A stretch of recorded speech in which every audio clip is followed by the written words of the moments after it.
আমার বাংলাদেশ থেকে ইউএসএ আসার যে জার্নিটা তা খুব শর্ট আকারে এই ক্লিপে দেখাবো। তো বাংলাদেশের এয়ারপোর্টের ভেতরটা সাজানো হয়েছে, আমরা সবাই জানি, তারপরও বলছি, বাংলাদেশের কালচারটাকে ড্র করে দেখানো হয়েছে। বাংলাদেশের সমস্ত ফেমাস ট্যুরিস্ট স্পটগুলোকে ড্র করা হয়েছে বাংলাদেশের এয়ারপোর্টের ভেতরটা সাজানোর জন্য। আমি আমার ক্যারি অন এবং হাতের যে হ্যান্ডব্যাগ সেটা চেক করে বোর্ডিং পাস নিয়ে চলে এসেছি ভেতরে। এখান থেকে ডিরেক্ট আমরা প্লেনের দিকে যাব। এখানে হাজারো মানুষ, হাজারো মানুষের চোখে হাজারো স্বপ্ন, ঠিক আমারও তাই। পেছনে ফেলে আসছি পরিবার, মনটা তো খুব খারাপ, আর সামনে এগিয়ে যাচ্ছি হাজারো স্বপ্ন নিয়ে, ঠিক বাকি জনের মতনই। পেছনে খারাপ লাগা, দুঃখ, সামনে নতুন স্বপ্ন। আমি আমার নেক্সট ভিডিওতে চলে আসলাম ডিরেক্ট কাতারে। এখানে ছিল আমার ট্রানজিট, এবং ট্রানজিটটা ছিল পুরো 10 ঘন্টার। তাই কোনো তাড়াহুড়ো নেই, আমি আস্তে ধীরে আগাচ্ছি।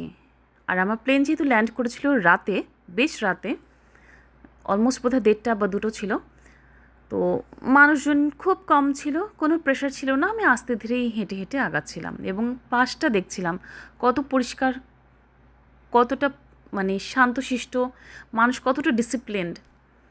তাও তো এখন আমি কাতারে, তাতেই আমি ইমপ্রেসড। পাশ দিয়ে কিন্তু ট্রেন যাচ্ছে, এই ট্রেনটা এক টার্মিনাল থেকে আরেক টার্মিনাল নিয়ে যেতে হেল্প করে। অ্যাজ কাতার এয়ারপোর্টটা অনেক বড়, এক টার্মিনাল থেকে আরেক টার্মিনাল যেতে বেশ অনেকটা সময় লেগে যায়। তাই এটা আমাদেরকে রিচ আউট করার জন্য এখানে ট্রেনের ব্যবস্থাটা আছে। যাদের লাগবে তারা একটা টার্মিনালে দাঁড়িয়ে এই ট্রেনটা নিতে পারে। তবে সেটা বোধহয় পয়েন্ট সি ডি ই এইদিকে যেতে হলে ট্রেনটা তাকে নিতে হবে, আদারওয়াইজ এ বি সি হচ্ছে নিচেই আছে। তো আপাতত আমার লাগছে না, কারণ আমি এখানে লেওভার টাইমটা কাটানোর জন্যই হাঁটছি। সো যখন আমি আমার টার্মিনাল যাব তখন আমাকে ট্রেনতে উঠতে হবে। তো আমি আমার রাতটা কাটানোর জন্য হাঁটতে হাঁটতে কোনো শোয়ার জায়গা এমন পাইনি, বুকড হয়ে গিয়েছিল।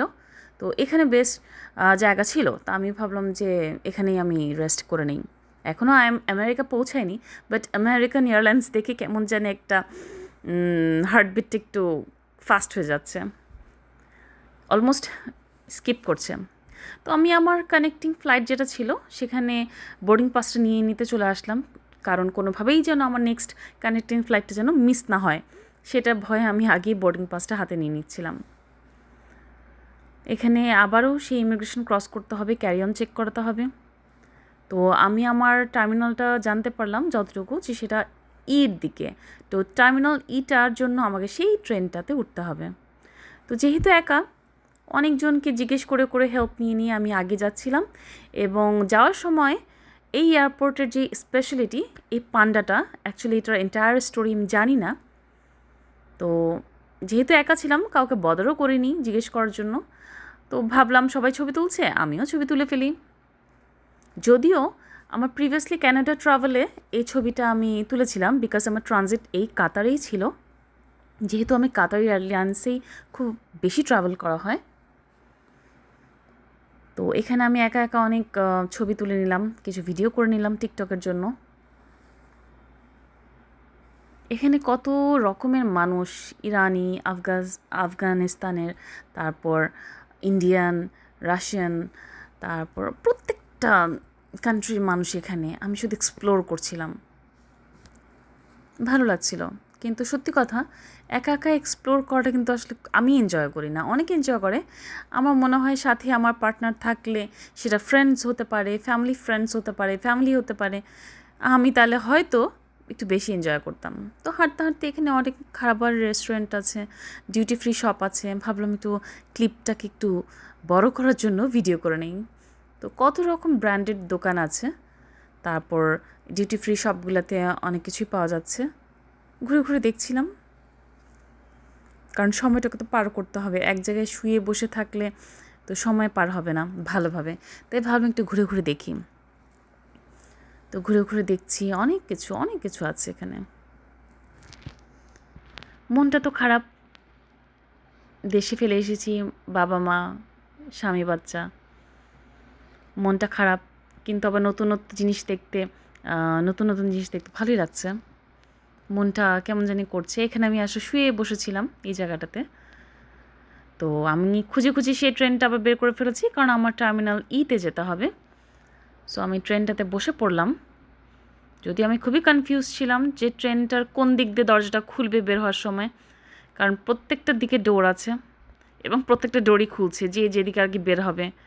আর যেহেতু আমি একা, মানুষকে খুব একটা আমি কোয়েশ্চেন করছিলাম না, খুবই আনইজি লাগছিল। আমি সেই পড়ে পড়ে সব জায়গায় নেভিগেশনস দেখে দেখে আসলে আগাচ্ছিলাম। তো দেখলাম এখানে আমার ফ্লাইট এবং ফ্লাইটের টাইম, টার্মিনাল সব কিছু মেনশন করা। আবারও দেখে ক্লিয়ার হয়ে আমি সামনে আগে যাচ্ছি। এই যে এই টার্মিনালটা এখানে। আমি ভাবছি এয়ারপোর্ট শেষ হচ্ছে না কেন, এক একটা সিনারিও আমার কাছে এক একটা নতুন করে এয়ারপোর্ট লাগছে। চিন্তা করা যায় কাতারের এয়ারপোর্টটা কত বড়, মানে এক একটা এলিভেটর দিয়ে আমি নামতেছি, এক একটা স্কেলেটর দিয়ে নামতেছি, আমি এক একটা সিনারিও দেখতে পাচ্ছি। মানে মনে হচ্ছে এটাই নতুন এয়ারপোর্ট, এটাই আরেকটা এয়ারপোর্ট। আবার প্লেনে ওঠার আগে দেখি ওয়ালটা এমন করে সাজানো, মনে হচ্ছে পানি পড়ে যাচ্ছে, কিন্তু আসলে পানি পড়ছে না। মানে ক্রিয়েটিভিটির এক লিমিট থাকে। বাংলাদেশে তো কিছুই ছিল না, আর এখানে আমি কাতারেই ফিদা হয়ে যাচ্ছি, ইউএসএ তো বাকিই আছে। এই সিনটা আমি আমার দাঁড়িয়ে থাকা দেখে অনেকে আমার দিকে তাকিয়েছিল, আমি এখানে কী দেখছি। সো আমি বেশিক্ষণ তাকাইনি, হাঁটতে থাকলাম সামনের দিকে। যাই দেখছি যে লুজ বাটন, এক একটা ব্র্যান্ডের দোকান দেখে আমি তো ফিদা হয়ে যাচ্ছি। তারপরে এটা আবার আরেকটা ফাউন্টেন, ইলেকট্রিফাইড, মানে ইলেকট্রিফাইড বলতে যে ইলেকট্রিসিটি দিয়ে চলতেছে, আসলে পানির এখনও কোনো কিছু নাই। আমার খুব ভালো লাগছিল, কিন্তু আবার নিচে পানির সিনারিও দেখা যায়, পানিটা পড়তেছে, কীভাবে যে কী করছে বুঝে পাচ্ছি না, কিন্তু অসাধারণ অসাধারণ ফ্যাবুলাস, এমন জিনিস আসলে দেখা যায় না। এটা আবার আরেকটা সাইড, এটা টার্মিনাল ই সাইড, কিন্তু দেখে মনে হচ্ছে এটা আবার আরেকটা নতুন এয়ারপোর্ট শুরু। মানে যেদিকেই তাকাচ্ছি মাথা নষ্ট। আমি আমার প্লেনের দিকে আগে যাচ্ছি, দেখতেছি এটা আবার আরেকটা সিনারিও, কত সুন্দর, কতগুলো হাতি, হাতি, জলহস্তি, বনমানুষ, হরিণ, জেব্রা, সিংহ, জিরাফ সবাই মিলে সাইকেল করে যাচ্ছে। বোধহয় আমারই মতো সবাই ইউএসএ চলে যাচ্ছে। সবাই কিন্তু দেখছি, আমিও দেখতেছি, কিন্তু খুবই সুন্দর লাগছে, খুব ভালো লাগছে। আমি এই জায়গাটা কাতারে এসেছি এর আগেও 2-3 বার, কিন্তু আমার এই জায়গাটা দেখা হয়নি। না, আমি আমার ছেলেকেও দেখাতাম, যে আমার ছেলে এটা দেখতে তো খুব মজা পেত। অনেক কার্টুন এখানে, অনেক খেলনা, ইনশাআল্লাহ ও দেখবে। আমি আমার টার্মিনাল ইতে চলে এসেছি। নেক্সট ভিডিওর জন্য আমাকে ফলো করে রাখুন।